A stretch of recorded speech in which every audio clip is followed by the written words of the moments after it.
ಆಮೇಲೆ ಅದು ಯಾರ್ಯಾರಿಂದ ಮುಟ್ಟಲ್ಪಟ್ಟು ಇದನ್ನು ಮಾಡಿ ಎಲ್ಲ ಮಾಡಿದಾಗ ಮೊದಲು ಧನುಷ್ಕೋಟಿಯೇ ಊರಿತ್ತು. ರಾಮೇಶ್ವರಕ್ಕೆ ಬರೀ ರಾಮನಾಥನ ದರ್ಶನ ಮಾಡಿ ಅಲ್ಲಿ ಹೋಗ್ತಾಯಿದ್ರು. ಧನುಷ್ಕೋಟಿಯಲ್ಲೇ ಶ್ರಾದ್ದಾದಿ ಕರ್ಮಗಳನ್ನು ಮಾಡುವ ಪರಿಪಾಠ.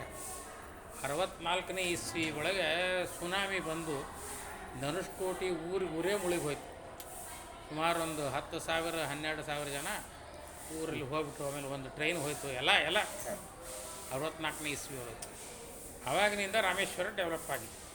ಇಲ್ಲಿ ಜನ ಅದು ಪೂರ್ತಿ ಊರು ಇದನ್ನು ಮಾಡಿಬಿಟ್ಟಿದ್ದಾರೆ, ಅಬ್ಯಾಂಡನ್ ಮಾಡಿಬಿಟ್ಟಿದ್ದಾರೆ.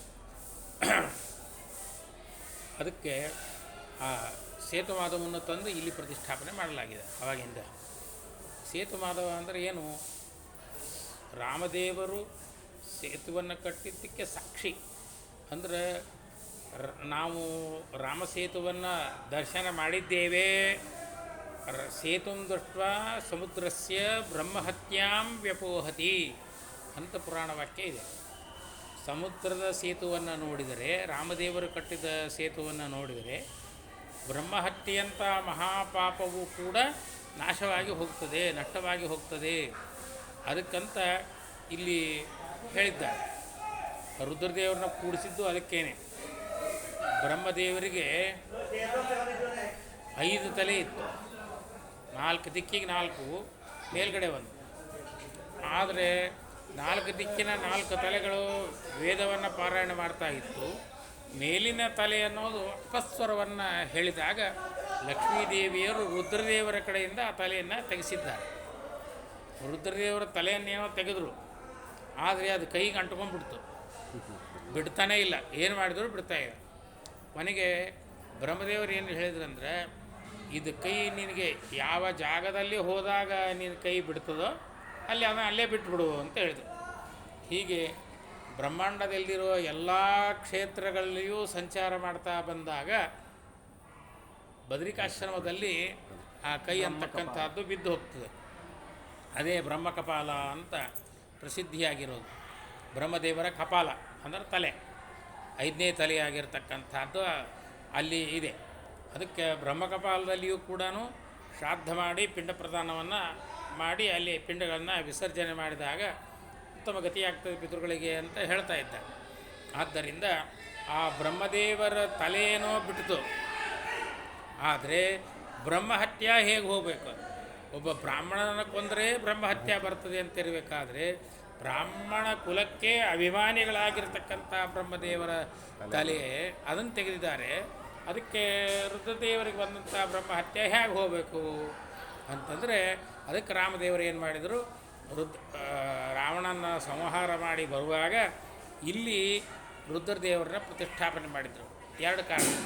ಒಂದು, ಸೇತುಂ ದೃಷ್ಟ್ವಾ ಸಮುದ್ರಸ್ಯ ಬ್ರಹ್ಮಹತ್ಯಾಮ್ಯ ಪೋಹತಿ ಅಂತ ಇರುವ ವಾಕ್ಯ ಕಾರಣ. ಅಂದ್ರೆ ಸೇತುವನ್ನು ನೋಡ್ತಾ ಕೂಡು. ಬೇರೆಯವ್ರಿಗೆ ಒಂದು ಸಾರಿ ದರ್ಶನ ಆದರೆ ಬ್ರಹ್ಮಹತ್ಯೆ ಪರಿಹಾರ ಆಗ್ತದೆ. ನಿನಗೆ ಹಾಗಲ್ಲ, ನೀನು ಈ ಸೃಷ್ಟಿ ಮುಗಿಯೋ ತನಕ ನೋಡ್ತಾ ಇರಬೇಕು. ಯಾಕಂದ್ರೆ ಬ್ರಹ್ಮದೇವರ ತಲೆಯನ್ನು ತೆಗೆದಿದ್ದಲ್ಲ, ಅದಕ್ಕೆ ನೋಡ್ತಾ ಇರಬೇಕು ಅಂತ ರುದ್ರದೇವರನ್ನ ಇಲ್ಲಿ ಪ್ರತಿಷ್ಠಾಪನೆ ಮಾಡಿದ್ದು. ಆಮೇಲೆ 2ನೇದ್ದು, ಇಲ್ಲಿ ಬರ್ತಾರ ಜನ, ಬಂದವರಿಗೆ ಯಥಾರ್ಥ ಜ್ಞಾನವನ್ನು ಉಪದೇಶ ಮಾಡಬೇಕು, ಅವ್ರನ್ನ ಉದ್ಧಾರ ಮಾಡಬೇಕು, ಅವ್ರನ್ನ ಉತ್ತಮ ಗತಿಯನ್ನಕ್ಕಂಥದ್ದನ್ನು ಅವ್ರಿಗೆ ತೋರಿಸ್ಬೇಕು ಅಂತ 2ನೇ ಕಾರಣಕ್ಕಾಗಿ ರುದ್ರದೇವರನ್ನ ಪಾರ್ವತಿ ದೇವರನ್ನ ಇಲ್ಲಿ ರಾಮಚಂದ್ರ ದೇವರೇ ಸ್ವಯಂ ಆಜ್ಞಾ ಮಾಡಿ ಇಲ್ಲಿ ಕೂಡಿಸ್ತಕ್ಕಂಥವ್ರು ಆಗ್ತಾ ಇದ್ದಾರೆ. ಅದಕ್ಕೆ ಈ ಅವರಿಗೆ ಸಾಕ್ಷಿ, ಅವರಿಗೆ ಹಿಂದೆ ಬೆನ್ನೆಲುಬಾಗಿರತಕ್ಕಂಥವ್ರು ಇವರು. ಅದಕ್ಕೆ ಅವ್ರ ಹಿಂದೆ ಇದ್ದಾರೆ ನೋಡಿ. ಇಲ್ಲಿ ರಾಮನಾಥನ ಗುಡಿ ಇದೆ, ಇಲ್ಲಿ ಸೇತು ಮಾಧವನ ಗುಡಿ ಇದೆ. ಅವರ ಹಿಂದೆ ಇದ್ದಾರೆ. ಹಿಂದೆ ಅಂದರೆ ನೀವು ಮಾಡ್ತಕ್ಕಂಥ ಎಲ್ಲ ಕೆಲಸಗಳಿಗೂ ನಾವು ಇರ್ತೇವೆ ಅಂತ ಸ್ವಯಂ ಭಗವಂತ ಸೇತು ಮಾಧವನಾಗಿ ಇಲ್ಲಿ ಕೂಡ್ತಕ್ಕಂಥವನಾಗ್ತಾ ಇದ್ದಾನೆ.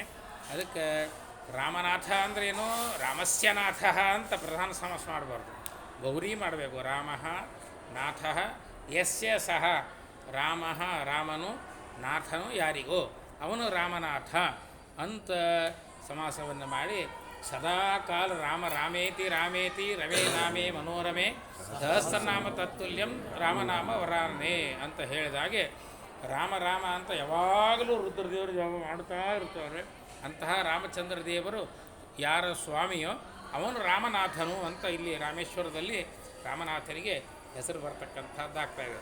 ಅಂಥ ರಾಮನಾಥನ ಹಿಂದೆ ಬೆನ್ನೆಲುಬಾಗಿ ನಿಂತು ಸರ್ವ ಜನರ ಸಂಸಾರ ಸಾಗರಕ್ಕೆ ಸೇತು ರೂಪವಾಗಿ ಇರತಕ್ಕಂತಹ ಸೇತು ಮಾಧವ ಅಂತಂದರೆ ನಮ್ಮ ಭಗವಂತನಾಗಿರ್ತಕ್ಕಂಥವ ಇಲ್ಲಿ ಏನಿದ್ದಾನೆ.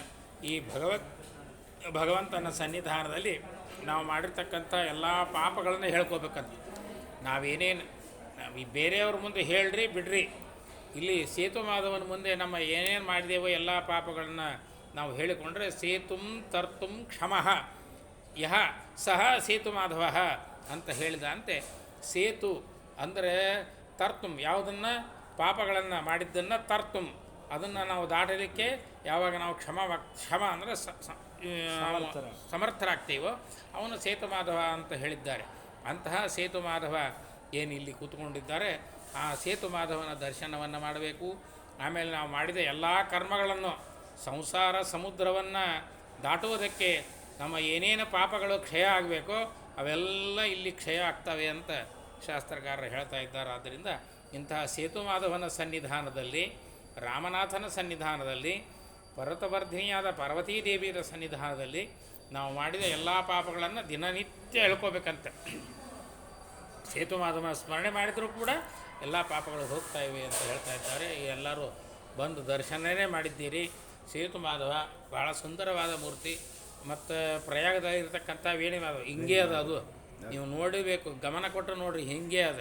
ಇದೇ ರೀತಿಯ ಮೂರ್ತಿಯಾಗಿರ್ತಕ್ಕಂಥದ್ದು ಪ್ರಯಾಗದಲ್ಲಿರುವ ವೇಣಿ ಮಾಧವ, ಕಾಶಿಯಲ್ಲಿರುವ ಬಿಂದು ಮಾಧವ ಅದರ ಕರೇಶಿಲ ವಿಗ್ರಹ. ಅದು ಬಿಂದು ಮಾಧವ ಹಿಂಗೆ ಅದ, ಆದರೆ ಕರೇಶಿಲ ವಿಗ್ರಹ ಅಷ್ಟೇ ವ್ಯತ್ಯಾಸ. ಅಂತಹ ಮೂರು ಮಾಧವ ಮೂರ್ತಿಯನ್ನು ದರ್ಶನ ಮಾಡಿರ್ತಕ್ಕಂಥವ ಶ್ವೇತದ್ವೀಪ, ಅನಂತಾಸನ, ವೈಕುಂಠ ಅಂತಕ್ಕಂಥ ಸ್ಥಾನಗಳಲ್ಲಿ ಅವನು ಕೂಡ ತನ್ನ ಮತ್ತು ಗತಿಯನ್ನು ಪಡಿತಕ್ಕಂಥವನಾಗ್ತಾ ಇದ್ದಾನೆ ಅಂತ ಪುರಾಣಗಳ ವಾಕ್ಯ ಇದೆ. ಆದ್ದರಿಂದ ಅಂತಹ ಸೇತು ಮಾಧವನ ದರ್ಶನವನ್ನು ಏನು ಮಾಡಿದ್ದೀರಿ, ಎಲ್ಲ ನೀವು ಮಾಡಿದ ಪಾಪಗಳನ್ನು ಯಾರ ಮುಂದೆ ಹೇಳೋದು ಬೇಡ, ಅಲ್ಲಿ ದೇವ್ರ ಮುಂದೆ ಹೇಳ್ಕೊಡ್ರಿ, ನಾವು ಗೊತ್ತಿರ್ತದೆ ಸಾಕ್ಷಿಯಮ. ಆದರೂ ನೀವು ರಾಮೇಶ್ವರಕ್ಕೆ ಬಂದದ್ದಕ್ಕೂ ಸಾಕ್ಷಿ, ನಾವು ಮಾಡಿದ ಪಾಪಗಳಿಗೂ ಅವನೇ ಸಾಕ್ಷಿ. ಯಾಕಂದರೆ ಸರ್ವಂ ಸಾಕ್ಷಾತ್ ಈಕ್ಷತೆ ಇತಿ ಸಾಕ್ಷಿ ಅಂತ ಅವ್ರಿಗೆ ಹೆಸರಿದೆ. ಆದ್ದರಿಂದ ಅಂತಹ ಭಗವಂತ ನಮ್ಮೆಲ್ಲರ ಪಾಪಕ್ಷಯಗಳನ್ನು ಮಾಡಿ ನಮ್ಮನ್ನು ಉದ್ಧಾರ ಮಾಡಲಿ, ಸಂಸಾರ ಸಾಗರಕ್ಕೆ ಸೇತು ರೂಪವಾಗಿ ನಮ್ಮನ್ನು ಉದ್ಧಾರ ಮಾಡಲಿ ಅಂತ ಭಗವಂತನಲ್ಲಿ ಪ್ರಾರ್ಥನೆ ಮಾಡಿ ಮಧ್ವೇಶಾರ್ಪಣ. ಕೀಲಿ ಆಗ್ತೀರಾ? ಇಲ್ಲ ಇಲ್ಲ ರೀ, ಕೂತಾರಂದ್ರೆ ಹಾಕೋದಿಲ್ಲ. ಹೇಳ್ತಾ ಕೊಟ್ಟು ನನ್ನ ಮಗನಿಗೆ